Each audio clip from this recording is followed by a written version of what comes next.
Sir GBS রোগীদের ক্ষেত্রে আসলে কখন এইচডিইউ বা আইসিইউ সাপোর্টের প্রয়োজন হয়? জিবিএস রোগীদের আমরা লক্ষ্য রাখার চেষ্টা করি যে কখন তার শ্বাসকষ্ট শুরু হবে।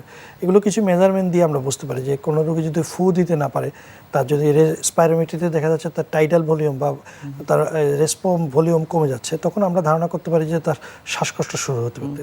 সেক্ষেত্রে কিন্তু রোগীকে আর অপেক্ষা জেনারেল ওয়ার্ডে রাখা যাবে না, তাকে আইসিইউ বা এইচডিইউ বা নিউরো আইসিইউতে তাকে নিয়ে যেতে হবে। যে কোনো সময় তার সাপোর্ট লাগলে যেন আমরা মেকানিক্যাল ভেন্টিলেশন বা অ্যাসিস্টেড ভেন্টিলেশন তাকে আমরা এই সেবাটি দিতে পারি। এইচডিইউ এবং আইসিইউর আরেকটি গুরুত্ব হচ্ছে সেক্ষেত্রে কিন্তু আমরা প্লাজমা ফেরেসিস বা প্লাজমা এক্সচেঞ্জটাও কিন্তু আমরা ওখানে করতে পারি। জি, অনেক ধন্যবাদ আপনাকে আমাদের আজকের এই অনুষ্ঠানে আসবার জন্য। আপনাকে ধন্যবাদ এই অনুষ্ঠানে আমাকে আমন্ত্রণ জানানোর জন্য।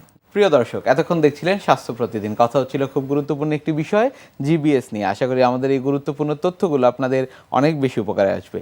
অনুষ্ঠানের এ পর্যায়ে দেখে নেব কি থাকছে আগামী পর্বে স্বাস্থ্য প্রতিদিন অনুষ্ঠানে।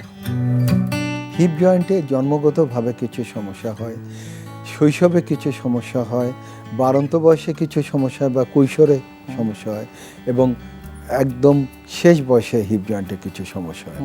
আর সবচেয়ে বেশি যে হিপ জয়েন্টের সমস্যা হয়, যেটা আমি বলিনি, সেটা হলো আঘাতজনিত কারণেও হিপে ফ্র্যাকচার এবং তার জটিলতা দেখা যায়।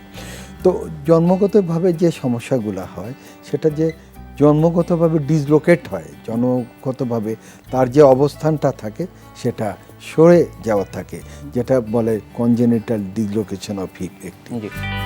বিশ্বের যে কোনো প্রান্ত থেকে যে কোনো সময় আপনাদের পছন্দের অনুষ্ঠান স্বাস্থ্য প্রতিদিন দেখতে ভিজিট করুন আমাদের পূর্ণাঙ্গ ওয়েব পোর্টাল www.ntvbd.com। এছাড়া এনটিভি সব জনপ্রিয় অনুষ্ঠান ও খবরের আপডেট পেতে ভিজিট করুন আমাদের ইউটিউব চ্যানেল ও ভেরিফাইড ফেসবুক পেজে। আজ এখানেই শেষ করছি, আগামীতে আবারও দেখা হবে। সে পর্যন্ত আপনারা সবাই ভালো থাকুন, সুস্থ থাকুন, এনটিভির সাথেই থাকুন। আল্লাহ হাফেজ।